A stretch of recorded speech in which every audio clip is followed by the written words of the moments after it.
Hello and good afternoon. My name is Dr. Patrick O'Reilly. I'm a clinical psychologist and an associate clinical professor of psychiatry at UCSF Medical School. I'm also the chair of the member-led forum on psychology at the Commonwealth Club, and I'm pleased to be your moderator for today's program. NAMI, an organization that's very important to me, the National Alliance on Mental Illness, is the nation's largest grassroots mental health organization dedicated to building better lives for the millions of Americans affected by mental illness. What started as a small group of families sitting around a kitchen table in 1979 has blossomed into the nation's leading voice on mental health, with an association of more than 500 local affiliates. To speak about NAMI, it is my honor and delight to introduce today's Commonwealth Club speaker, Ms. Gigi R. Crowder, Executive Director of NAMI Contra Costa.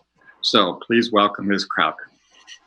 And thanks for being here. You're absolutely correct. Mental health is definitely a very important subject matter that we should be talking about. And today, I'm going to share with you a little bit more information about what we do across the nation to support those who are living with mental health challenges. So I'm going to get my slides up now. I want to share that mental illness affects individual in a variety of different ways. But right now, as we're experiencing this COVID-19 pandemic, it becomes much more important. So we really appreciate the Commonwealth Club for giving us an opportunity to share with you today. So I'm going to move along here with getting my slides to advance here. Having a little difficulty with that. So just bear with me.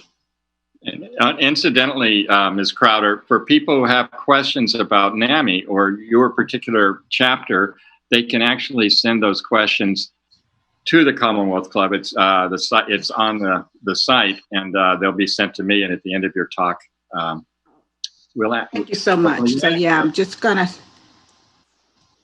having a little trouble with my slides advancing. I'm somewhat new to this, but I'll just say who I am. I'm a native of Oakland, California. I'm the mom of identical 28-year-old sons, Armand and Cameron, and I'm the current director of the executive director for NAMI in Contra Costa County. So we've been at it now for quite a while. You'll get the actual date as I move along the slides, but we're committed to improving health outcomes for individuals and their families who are impacted by mental illness. Primarily, we're working with those families who have the most impacted, meaning their loved ones live with the most severe mental illnesses, and they seek us out for support. We're currently advancing our efforts to promote a non-police response for those experiencing mental health crisis. Our mission at NAMI and across the nation, all of our NAMIs carry the same mission statement, is to provide support, outreach, education, and advocacy to individuals living with and affected by mental illness. Some of us who are directors lift up one thing more than others. I think I'm pretty well known for lifting up the advocacy piece, although we will share with you some of the educational programs we have in place, outreach, and support. Our advocates are really committed, and guess what? They're all volunteers. So we now in Contra Costa County have a contract with the county, but it's to do what? Advance our effort with recruiting more volunteers. And it's very important for us in Contra Costa County to take a look at our county and hire our volunteer coordinators who do the recruitment for these volunteers, hire them as they reflect the county. We have done a great job of removing both language barriers as well as geographical barriers by having our staff actually cover the full county. Okay. So what are the 5 most common psychological disorders? When we start talking about mental illness, often individuals are not really clear on what a mental illness is, but it's the anxiety disorders, their mood disorders. Who we help most are individuals who live with schizophrenia and other psychotic disorders. Those are the individuals who run into a lot of trouble because we don't have a society that clearly understands what it's like for an individual to move on in their life and then be hit at usually between the ages of 16 and 25 with this medical condition that really impacts them and causes them to have a lot of difficulty with maintaining the structure of their life. And there's, symptoms that come along with that. So that's the group that we work most with, those with anxiety disorders, mood disorders, and psychotic disorders. Then there's individuals who live with dementia. That's actually also a disorder, as well as eating disorders. And we support individuals in each of these areas. Mental illness by the number. So mental illness impacts 1 in 5 adults in their life. So we at NAMI recognize that. And so we're there to support people, whether they're willing to share what's going on or if they're getting supported by a family member who reaches out to us and is seeking support. 1 in 25 U.S. adults experience a serious mental illness. So those are the mental illnesses that I shared before: schizophrenia, bipolar disorder. All of those really greatly impact, and more we're hearing individuals get a diagnosis of schizoaffective disorder that kind of mirrors the combination of both bipolar disorder and schizophrenia. And individuals have some of the symptoms of delusions, hallucinations, etc. Remember, these are medical conditions, so there should not be a blaming of individuals for having the diagnosis. 1 in 6 U.S. Children, age 6 to 17, also experience mental health disorders, and so we have programs in place to support them as well. 50% of all individuals within their lifetime, for 50% of the individual, it affects them by the age of 14 and 75% by the age of 24. So often when parents get in contact with us, they've seen some signs. By the time the child was 14, they would be thinking maybe something's not quite right. But a lot of times individuals start experiencing the difficult time where they're in their college years, away from college. I got a phone call earlier today. A young man was headed to play basketball, and his mom called and let me know that she had to go get him. So she had to examine, is this happening now because of COVID? Once I talked to her a little bit more, it was obvious that he'd had some other challenges earlier in life and actually had a diagnosis of ADHD. So he had been struggling before. He had an IEP, individualized and educational plan, but his symptoms that had psychotic features began as he went away to college to start his career as a basketball champion. Suicide, sadly, is the second leading cause of death amongst individuals between the age of 10 to 34. And sadly, because of COVID-19, we've seen an increase in completed suicides, as well as more attempts, as well as younger ages and across the ethnic demographics, major increase, which we're watching. And at NAMI, when we see a problem, we try and put solutions in place to support individuals when they're having a difficult time. So as I shared before, the impact of COVID-19 on mental health has been devastating. 36% of Americans took a survey, a reliable survey, and they said that it has seriously impacted their mental health.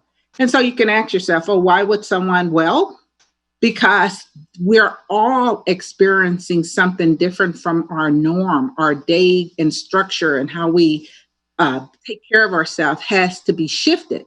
So depression and anxiety for most individuals, it thrives on social isolation. And anytime you have a disruption in your routine, some of us have the skill set to try and put things in place, but there's so much uncertainty right now that even our former First Lady, Michelle Obama, came out, and I really applaud her for that, for saying she's having some minor mental health challenges because of this prolonged pandemic, which carries so much uncertainty. So our private practitioners have also acknowledged that they're seeing a huge uptick in new clients, people seeking out treatment. Now, they don't always say that it's specific to COVID-19, but they're acknowledging they need support. And sadly, law enforcement has also seen more incidents of domestic violence, substance use, etc. And so all of this is definitely affecting mental health, and how we operate in the world today is so vastly different from a year ago that we all probably have some things that have caused more anxiety, maybe even depression. And so as a community, we have to work together, and our NAMI affiliates are there to support individuals. Sometimes I get questions around why don't people just go get treated for it? Well, I believe that stigma is the number one reason that individuals who live with mental health challenges sometimes think about really negative words that are used for people who live with medical conditions, right? And so the fear of being found out that they may live with it will keep them from going. The shame associated with it. For whatever reason, in a lot of our US culture, there are symbols of individuals being weak when they seek out support. And so the fear and the shame keeps a lot of people from seeking out services. And then there's also a lack of insight about what a mental illness is. So a lot of times when we're working with communities and talking with family members, you kind of get a sense that that could be going on, but they don't have an insight.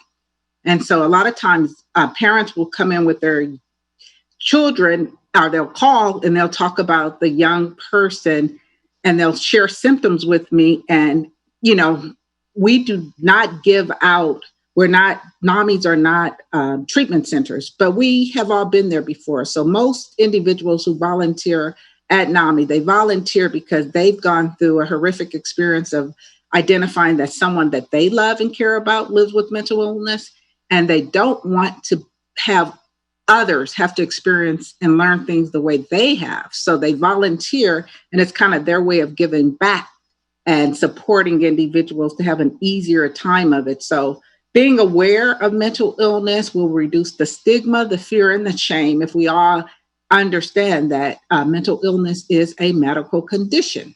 And yes, there's things like trauma and exposure to violence and all of those that might be precursors, but they're still a medical condition. Distrust of systems is often the reason why individuals, they don't want to take the medications. And there are some communities that have a pretty good reason why they would distrust medicines.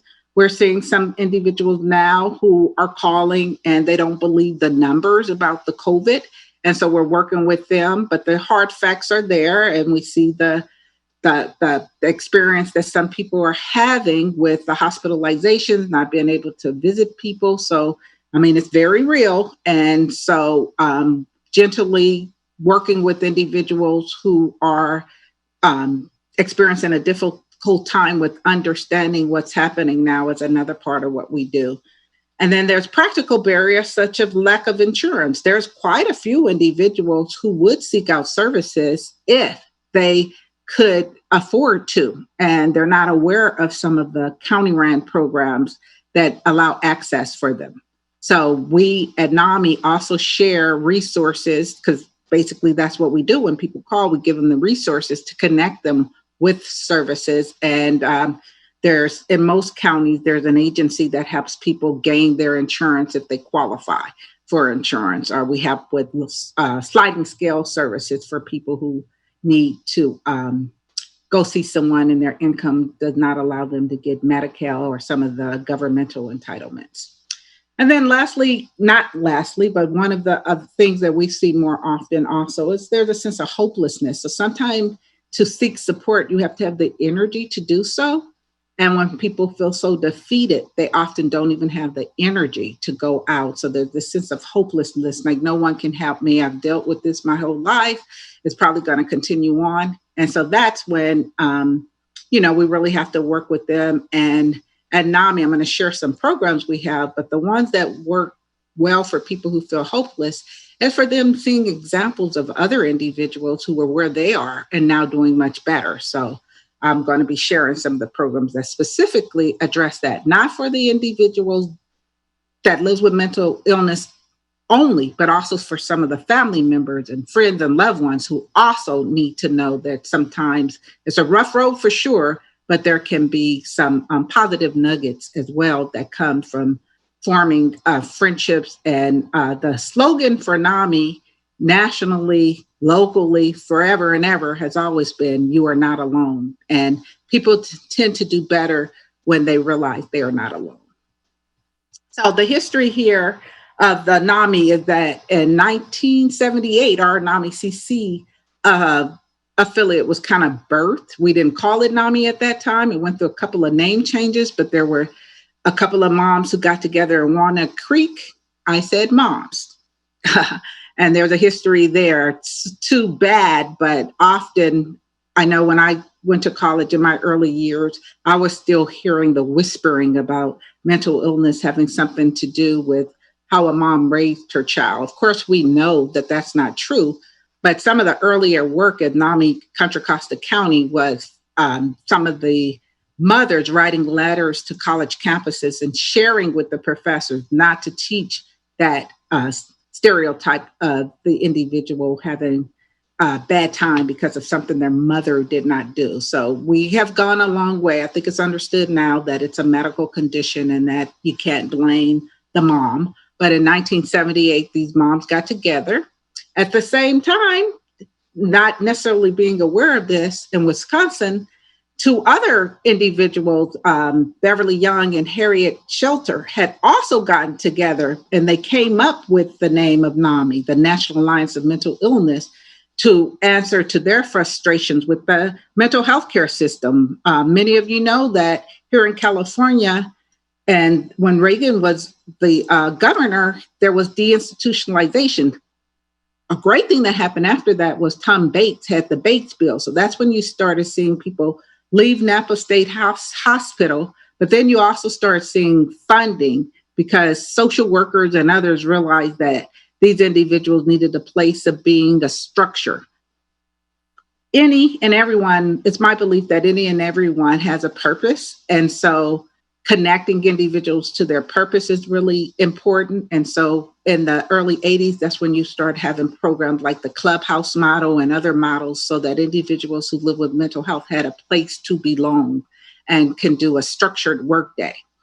So in 1984 at Walnut Creek is where the families further organized. So they kept organizing and then they landed in the 1990s with joining the national affiliate of NAMI National. So if you go to NAMI.org, you will see, if you're in California or beyond, you can go to that website and you can see all the affiliates across the country. And there's actually 600 in the United States, more than 600 in the United States. We in Contra Costa County, there's only one affiliate, but our neighboring county, Alameda, actually has 4 different NAMI affiliates. Okay, so now I'm going to get into some of the support that we offer by our educational courses. Several of them are evidence-based, meaning they've been tried, tested, and true, and we have to stick to fidelity. We have to offer these courses using the model that has been put forth, studied, and deemed to work best. So the first and most important, whenever family members call us, usually it's an adult child that's experiencing a difficult time. And the first thing we offer them is our family to family course. That's really important. So I'm going to go through each of these courses pretty quickly, but remember this, family to family, because the next one, I'm going to go back one more. The next one is our crash course. So we had family to family. We had family members coming. It used to be a 12-week course. Now it's an 8-week course. But there was an individual, we call him Mr. NAMI, Dave. And Dave realized, along with, I think it was our another group of individuals, but definitely our former NAMI president's wife, Sharon Madison, got together with Dave and they led up the effort of a crash course. When individuals learn that their loved one is having a difficult time, it's really difficult to figure out what is going on. How do I navigate this county system? There's so many new acronyms and you don't understand them. So our crash course is designed to support individuals around how do they navigate the county system. at NAMI Contra Costa County, we offer this every Wednesday. You can find it on our website. It can be customized for other counties, but give credit to Dave if you do that. And it pretty much shares with individuals, this is what happens when your loved one first is starting to have signs. You might want to seek support at that level, but then it also goes through the steps. And sadly, this is a reality in this country. Most individuals wind up needing to use law enforcement services in what we call the Welfare and Institutional Code section 5150. There's been jokes made about it and all of that. You hear it in rap songs, but a 5150 is really when a person is a danger to themselves or others or gravely disabled. Many of our family members have loved ones who fall into the third category. They're gravely disabled. The truth is that individuals who live with mental health challenges are generally no more violent than any other individual, especially when they're untreated. When it's untreated, that's pretty much the only time when they're that acting out from the individuals. More often than not, they are victims of crime, not the perpetrator, meaning the ones tongue-tied. They're not the individuals that instigate the crime or act out violently. Our media must do a much better job of reporting when individuals are having a difficult time. But anyway, our crash course helps individuals kind of navigate the system. And this slide is because we're always looking for additional facilitators to get the word out and for us to establish our crash course regionally. Our family program used to be 12 weeks. Now it's an 8-week class. It's evidence-based, as I shared, and it's designed to improve coping and problem-solving abilities for the family members. So, of course, when individuals learn that their loved one is having a difficult time and they start seeing signs of psychosis, the damage that can be done in families is pretty severe, especially if you have to call law enforcement. So this class doesn't make any false promises to the family members. It shares with them some of the tools that they can use.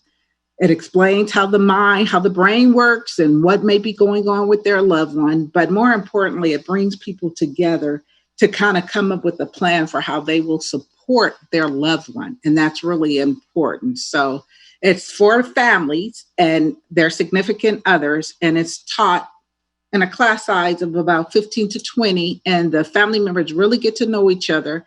They share what's going on, and they learn how to support their loved one in an educational setting. So because of COVID-19, we just had our Mandarin, because we have Mandarin language, family to family, and we're going to see how that works out. And we had to do it, of course, by Zoom virtually. And then we're going to be rolling out. We have a great volunteer, Nancy, who's been coordinating our family to family for quite a while. We offer it in all the regions of our county, and we can't wait any longer. Family members need us to take this course, so they've been calling us. So we're going to be rolling that out fairly soon, and we'll be doing it by way of Zoom, and it's an 8-week course, as I said. Then we have peer-to-peer. So just like family members need to learn what's going on with those, peer refers to an individual who themselves live with a mental health challenge. And so that's all of our programs are free because we're using volunteers. So that's also a free program, and it offers 10 sessions of individuals who themselves have been diagnosed with a mental health challenge. And they come together, and it's designed to empower them, to teach them about their illness and their journey. And it's a very recovery focused, meaning that let's get the most out of your life based on the reality of you living with this diagnosis. In other words, the diagnosis doesn't define who you are. You may need to take medication, possibly for the rest of your life. You might need to see a therapist, possibly for the rest of your life, but let's empower you to also put some tools in your toolkit so you can be a partner in your wellness journey. So, and it is taught by other individuals who themselves have personal lived experience with a mental health diagnosis. It includes discussion, presentation, and really interactive activities. Whenever we finish this, they celebrate with a meal. We're going to figure out a way to do that. Maybe a pizza coupon sent to all the graduates as we're in COVID-19. but you would look at our website and the website of the NAMI affiliate in your area to find the peer-to-peer. It's really an empowering. And again, remember, our slogan is you're not alone. So when people live with mental health challenges, they also need to know they're not alone, and they can also learn from someone who's been where they are. Then our NAMI Basics course, led by a wonderful former teacher and principal, Susan, is a free 6-week class. And the NAMI Basics is designed for parents and loved ones, teachers, counselors of young people who are starting to maybe see signs that they are experiencing symptoms. Sometimes they're diagnosed, mostly it's in that worry stage, something may be going on with my child. And so that's for ages, well, now it's 0 to 18 and school age. And the parents and the caregiver of children and teens really benefit a lot, because imagine how isolating it would be for you to see this behaviors in your child and not have a place to go to learn about it. So that one is really difficult for me, that we're offering it by Zoom, but NAMI National actually started a NAMI Basics, and it makes sense for a family to be able to go and learn about what they may be experiencing with their child. But the difficult part for me with that one is when a parent, experience that their young child was having a difficult time. Often if you're doing it on Zoom or COVID, the child may be, because of COVID-19, the child may be in the home with you. So one thing I say about the Zoom, it gave us some opportunities to reach more people, but there's nothing like the human touch, a hug, a pass of a tissue when someone is having a difficult time. And so we're trying to figure out ways at NAMI to, bring people together, even though they're separated because of our sheltering in place. But as I said, we have an excellent group of individuals who teach this class, and a lot of them are former teachers. So they understand the dynamics. And as I said, our Mandarin program also offers the same basics and family to family, and even from quarterly, they'll do a crash course. And when they're doing their family to family, they stick the same fidelity, but they customize it and adapt it for the culture of the Mandarin community to make sure that the individuals taking the course get it in a way that honors their culture, their history, and their heritage. And we have a great group of volunteers, Shelley and Lydia, and we had an individual on our board who kind of kicked off a lot of the work that we do in the Mandarin community. And so that's really appreciated, to make sure we're as inclusive as possible. Then we also have La Familia, which is the Spanish language, family to family, and then Basis, which is, and I'm not pronouncing it correctly, but Basis, which is the complement for the parents program. And so that too is done in Spanish and Espanol, and it's done by volunteers who have lived experience themselves, and they teach the course in Spanish in a way that honors the culture and heritage of the Latinx community. And they do it with the same love and care, sticking to the fidelity of the programs to ensure that the family members get all that they need. And then FaithNet. So in addition to being the executive director for NAMI, I'm also the FaithNet coordinator. I don't think that's going to be for long. I have my eyes on a faith leader who I think would be an excellent coordinator for this. But what we've recognized is that individuals who live with mental health challenges, family members who have a loved one who lives with mental health challenges, often first turn to their faith community for support. So there's been some dynamic individuals, both nationally, statewide, and locally, who recognize this and put together this FaithNet program. It's an interfaith network, so individuals show up representing the spiritual faith practices that they connect to, and it's designed to improve the understanding of the faith community, right? I just said that when individuals are having a tough time, they turn to their faith community. So a lot of what we do with our FaithNet is train faith leaders from diverse groups of practices to be supportive and have a better understanding of mental illness so that when people seek them out, they can steer them in the right direction. It's to bridge the gap. And so we provide trainings, we connect individuals, and we honor all. And it's also done in Spanish and in Mandarin. And then there's a specific training that I kind of cultivated a little bit more specific to the African American community as well. I often remind people, although African Americans also speak English, there are cultural differences. And sometimes when we're doing work, we have to be honoring of that and use community-defined strategies that are healing and honoring of other faiths and other approaches outside of the Western approach. And NAMI has allowed us to really grow the mental health friendly communities model for African Americans, Latinx, Asian Americans, etc., Native American, LGBT community. We've done it all. We're just very inclusive and embracing of all. And we often find out there's more similarities than differences. And in the Silence is a program that we're just getting lifted up in a major way when COVID-19 hit. We were blessed to get some funding from the Danville Children's Guild. And we were going to pair the funding that we got from them with NAMI's In the Silence program, which is in-school presentations. So often when young people are starting to experience a difficult time and may have some symptoms, parents will see isolation and giving up on some of the things that were important to them. So school-based programs for young people are important. So we hired some young people reflective of the community, and we were all ready to have them go out and do in-school presentations and identify ambassadors that would work with them. And the idea is that we would be teaching middle and high school students about the signs and symptoms of mental illness so that when someone was having a difficult time, they would have ambassadors on site and they would work with the school counselors and they'd be able to understand that they could get support. So knowing the signs is a slogan that's been used here in California around suicide prevention.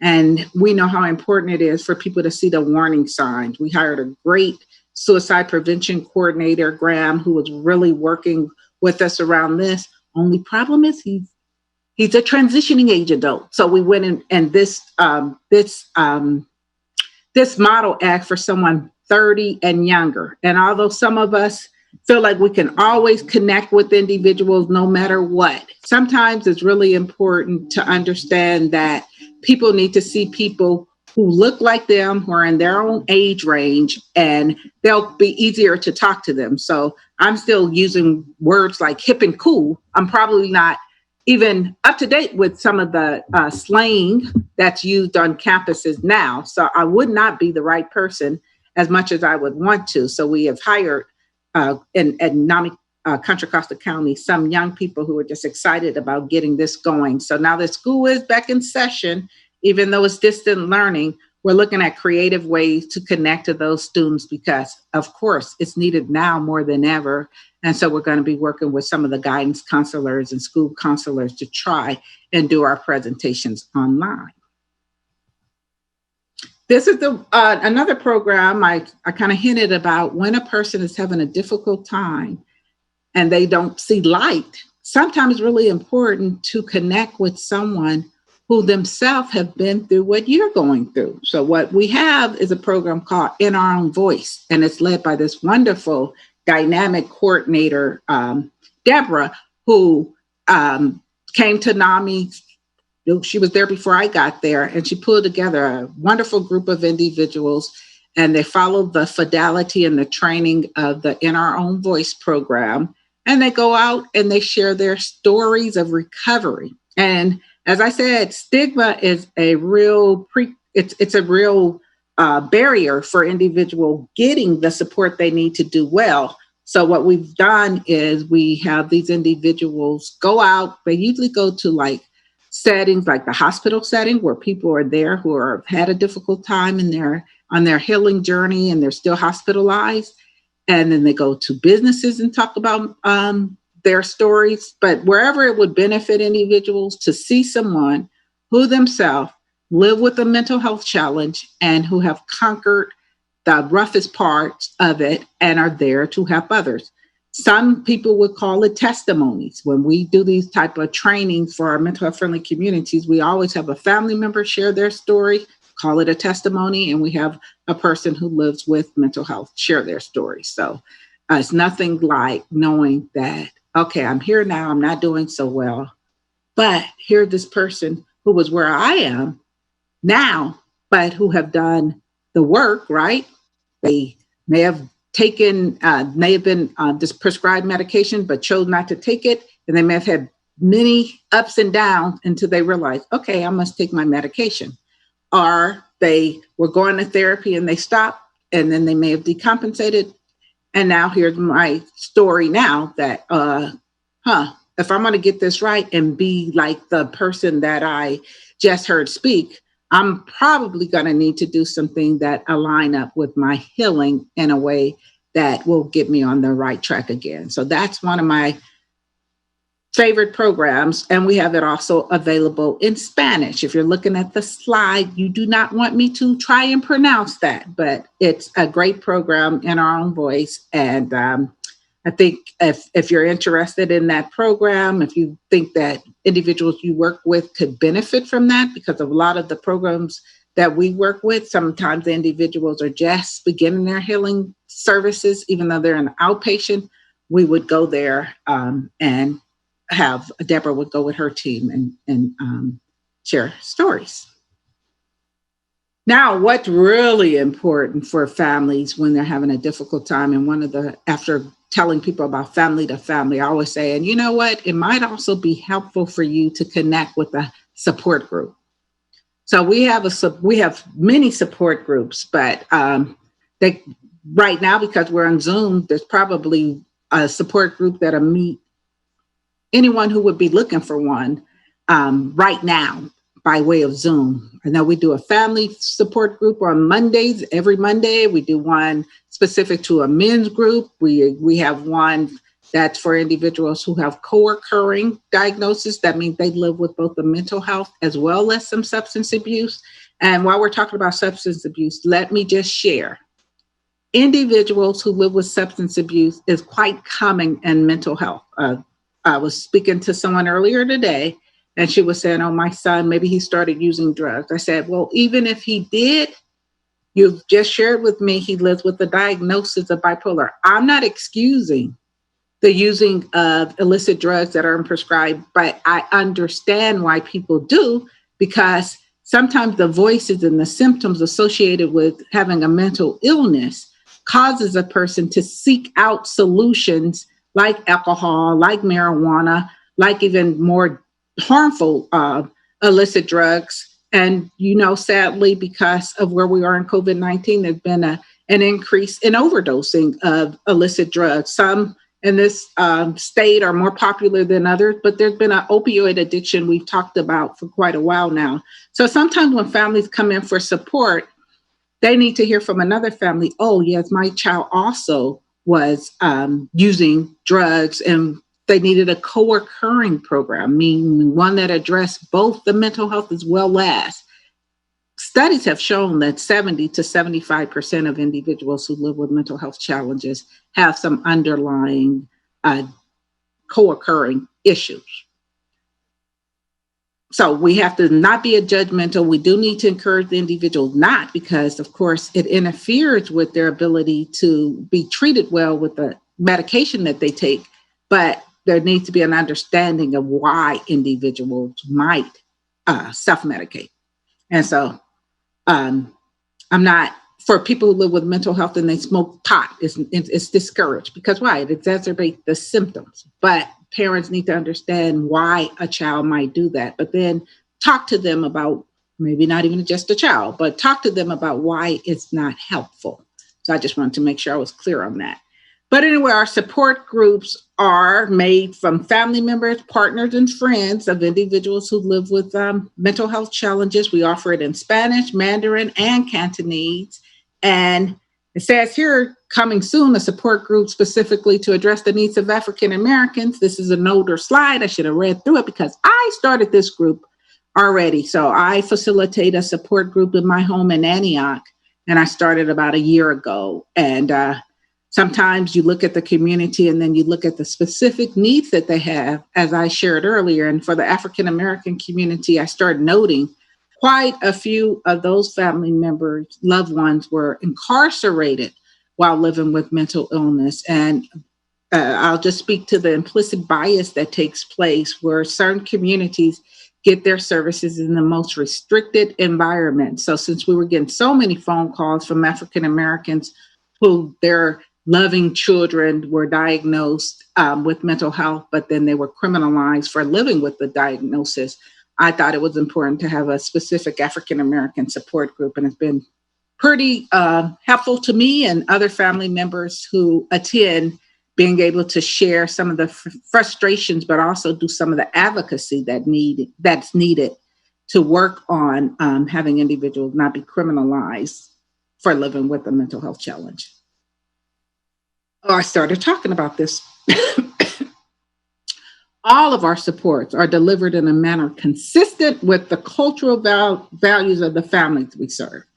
So at NAMI CC, if we pick up the phone and it's a person who doesn't speak our language, we're going to do our best to get someone who does speak that language. So we have a language line. After COVID-19 started, our warm line has become a little warmer because we try and respond to those calls within an hour and a half with staff. So it comes through our line. We enhanced our ability to speak the language by adding in a Spanish language line for individuals to leave messages, as well as one for the Chinese speaking community. Counties have what's called threshold languages. In Contra Costa County, only have the two, English and Spanish, but at NAMI, because we knew of the great need in the Asian Pacific Islander community, we have gotten ahead of that and make sure that we have staffing reflective, as well as removing language barrier also for API languages. So there's an acknowledgement, right, that there's glaring health disparities for individuals from the 1999 Surgeon General report. So at NAMI, we again utilize culturally honoring and what I call community defined approaches, meaning the community will often share with you things that have worked for them that may not be a part of the traditional approaches that you would find in a therapy office and I guess there's no ethnopharmacology. So when they give medications, it's really important for the family to be able to share, like we know that for African Americans, they metabolize their meds slower. So it's really important. I tell the African American families to make sure you're getting the right dosage. When a guy is real big, he might need a little bit more because of his size. But then if you're a small person, female, you may need a little less than what's standard. So communicating that, in certain cultures do metabolize a little different. So we continue with, working to make sure that we're at NAMI Contra Costa, meeting people where they're at and not always using a one-size-fit-all approach. And that's what I've enjoyed so much about working there, that I've been allowed to make sure that we are inclusive of all communities. Okay. Now we get to the politics and the advocacy. Well, we're a 501c3. So politics-wise, we're not going to be endorsing anyone. That's not a part of what we're allowed to do. But it's really important for us to stop stigma. And where you will find us is advocating for services that are fair and equitable for people who live with mental illness. And as I shared earlier, that's where I really step up, because some time ago, I learned when I bite my tongue, I taste my own blood, and that didn't make sense to me. So if I see a problem, no matter what community it is I'm working with, and if my voice can lend to solutions, I just feel like that's what I'm going to do. And so I do. One of the things we're working on now is stopping gun violence. Because of where we are in this country, a lot of people have talked about the Black Lives Matter movement and African Americans, unarmed African Americans being shot and killed sometimes by law enforcement. And so we're aligning ourselves. We've always, as I said, known that people living with mental illness are more likely to be victims of gun violence than perpetrators. I've said that already. Phil said the word incorrectly, even though it's spelled right in front of me. Okay, forgive me for that one. But we know that. We also know those who do commit violent acts are typically untreated. So if you hear about a person who lived with a mental health challenge and it was documented and they did some violent act, they likely were untreated. And so we want to stop criminalizing mental illness because it's what? It's a medical condition. And whenever you have medical conditions, you have to treat it as such. So one of the things we've really been working on lately is advocating for a non-police response. People with untreated mental illness are 6 times more likely to be have a police encounter than civilians. Fewer than 1 in 50 U.S. adult individuals with untreated are involved in at least 1 in 4 of those cases of police shooting. And then reducing encounters between on-duty law enforcement and individuals with the most severe mental health challenges represent the most immediate practical strategy for reducing fatal police shootings. Okay, so more often than unarmed African American men, people with mental illness are shot and killed. And that people don't necessarily understand that, but it is a truth. Statistically, it's a truth. So imagine if you're an African American and you live with mental illness, that what increases your odds. So here in Contra Costa County, there was an unfortunate tragedy of a young man named Miles Hall who was shot and killed by police in Walnut Creek while he was experiencing a mental health. So we're really pushing now to have a non-police response. Now, as a person who's seen mental illness, worked in the field for as long as I have, I know there will be a need for a police intervention when a person is armed. But what we need to be working on is when a person is not armed, when a family member has called and said, my loved one living with a mental illness is having a difficult time, can you come out? I don't think there should ever be a time where cops show up and the person's unarmed and they get out of the car with guns. I think we need to look at less lethal ways to actually, work with that individuals. And we need to look at models that do that. So he'll talk of Oakland, they're going to use the CAHOOTS model. In Walnut Creek, they have put up some funding for us to start doing some studying around what works best for Contra Costa County. And I'm really excited about the opportunity. And when I look at NAMI and where NAMI needs to go, we need to partner with agencies, advocacy groups that are leading in the direction of improving the quality of life for people who live with mental illness. And I can't think of anything more frightening than a mom, dad, someone who loves someone than to be frightened to call for support. And so Contra Costa County does have some programs in place, but we need to expand them to better meet the need. How do you become a part of NAMI? Well, I can tell you how you can become a part of NAMI Contra Costa. Susan will be happy that I included this in the slide because we're always recruiting. We gave the statistics, 1 in 5 individuals are impacted by mental illness. That means likely someone you know and love, or someone who you know and love has somebody that they know who lives with mental illness. So to be a member is pretty easy. You would go to our website, which is namicontracosta.org, and you would simply donate the $5 for open memberships, no question asked. Not donate, I guess you're paying for a membership. They're 1-year memberships, but you do the $5, no questions asked. That's more around your ability to pay, or your $40, which is for an individual, or $60, which is for a family.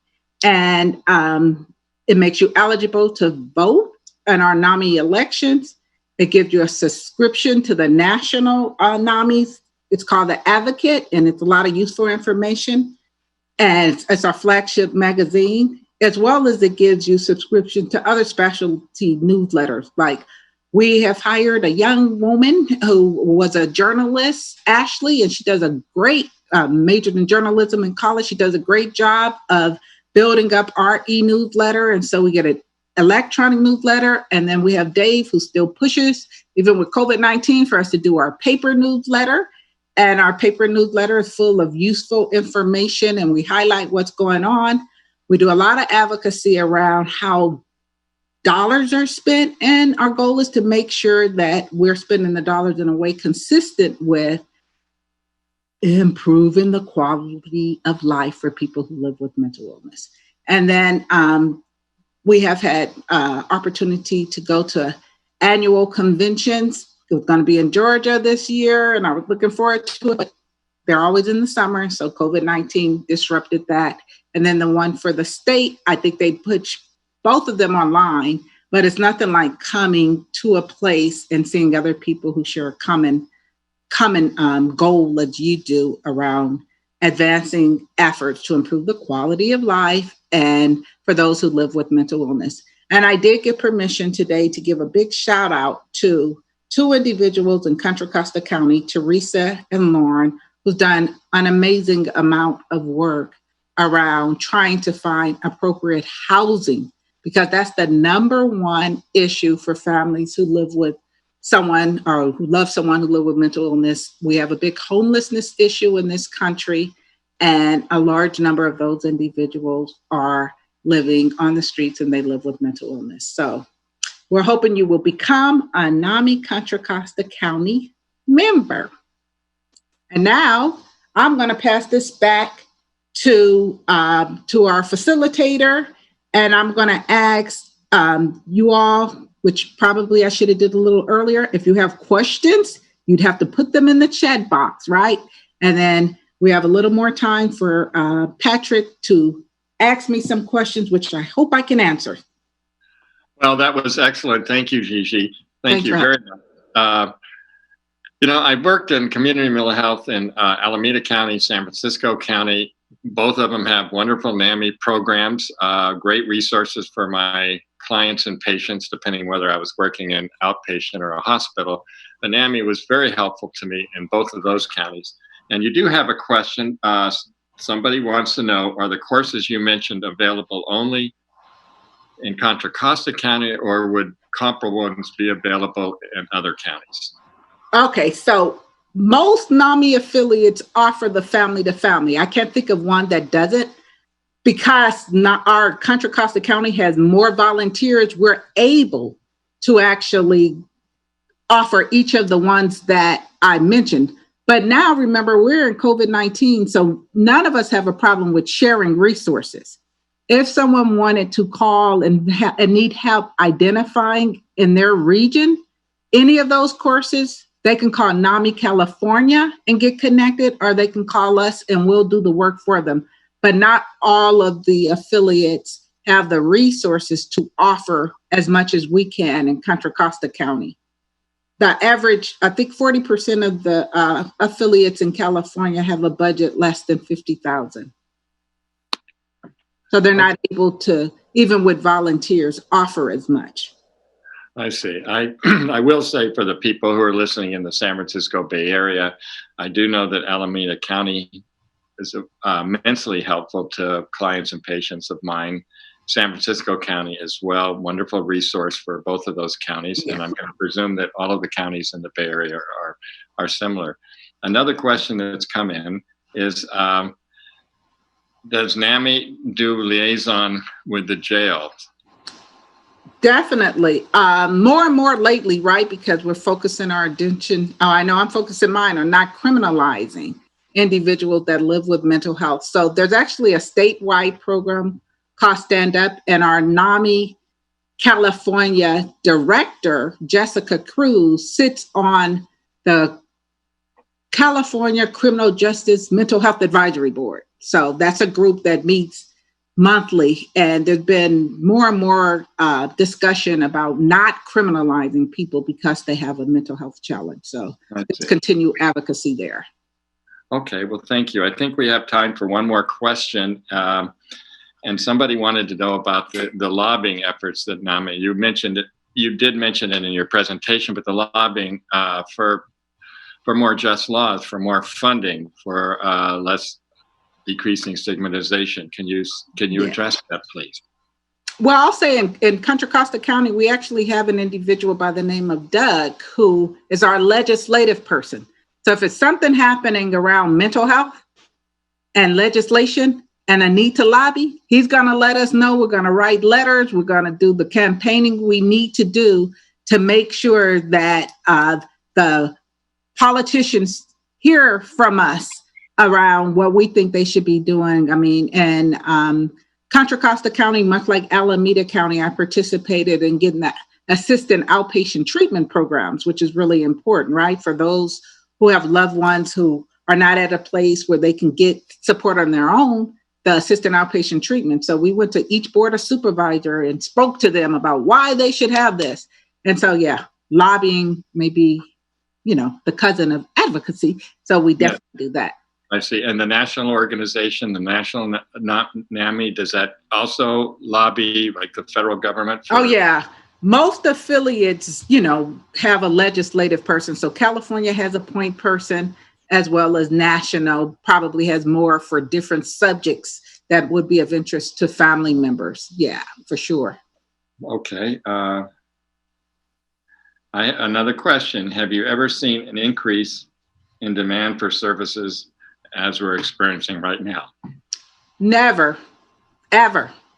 What I do, because I know that, people get my name, I give up my cell phone, which I don't have a problem doing it now, if it's okay. 510-990-2670, because we don't want to see people suffer.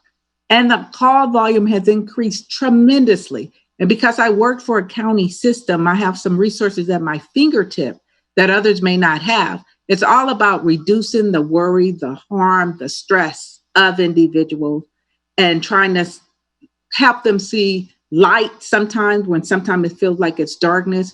Our slogan is "You are not alone." And if I got to be woken up at 3:30 a.m. to remind a family member they're not alone, I'm willing to do that. Okay. Well, thank you, Ms. Crowder. Oddly enough, we are out of time. So I want to thank you for an excellent presentation. And I do encourage people who are watching this to if they have further questions, to contact their local chapter of NAMI. You're going to find that every chapter will be helpful. So thank you very much. Thank you. What a delight. All right. Thank you. And that ends our presentation for today. Thank you. Goodbye. Hi, I'm Dan Ashley, the evening news anchor for ABC 7 News in San Francisco, and I hope you and your loved ones are staying safe, healthy, and comfortable during these very challenging times. I am also a proud board member of the Commonwealth Club, one of our most important Bay Area institutions. The club has been hosting wonderful events with exciting speakers and topics in the Bay Area for over a century. In times of crisis, good information and strong connections in our community are especially important. And during the current COVID-19 crisis, the club has really stepped up. Since March 6th, the club has brought you over 150 live-streamed events with speakers and panelists, including past governors, secretaries of state, and many, many more. Every program includes a live chat, so you and viewers all over the Bay Area and beyond have been able to ask these experts the questions that are on your minds. Every program has been neutral and unbiased in true Commonwealth Club style to get to the bottom of the issues that are so drastically affecting our lives. The club has done all this public service despite being profoundly affected by the crisis. The inability to hold events for the past 2 months has forced the club to cut its budget and staffing by 50%. The remaining staff are working from home to bring the community these valuable and informative live-streamed programs. The club needs your support to continue its shelter-at-home programming. Please make a tax-deductible donation to the club now by texting the word DONATE to 329-4231. That is, donate to 329-4231, or visit the Commonwealth Club website, commonwealthclub.org. We need the club to be here in the months and years ahead to help inform and educate as we figure out how to get our society and our economy safely moving again, consider changes to the way we live, and work as a result of this crisis, and take steps to prevent a future pandemic. Once again, please support the Commonwealth Club now by texting the word donate to 329-4231. That is donate to 329-4231, or visit the website commonwealthclub.org. I want to personally thank you for supporting one of our community's truly great organizations. I'll see you on ABC 7 News and at the Commonwealth Club. Stay safe.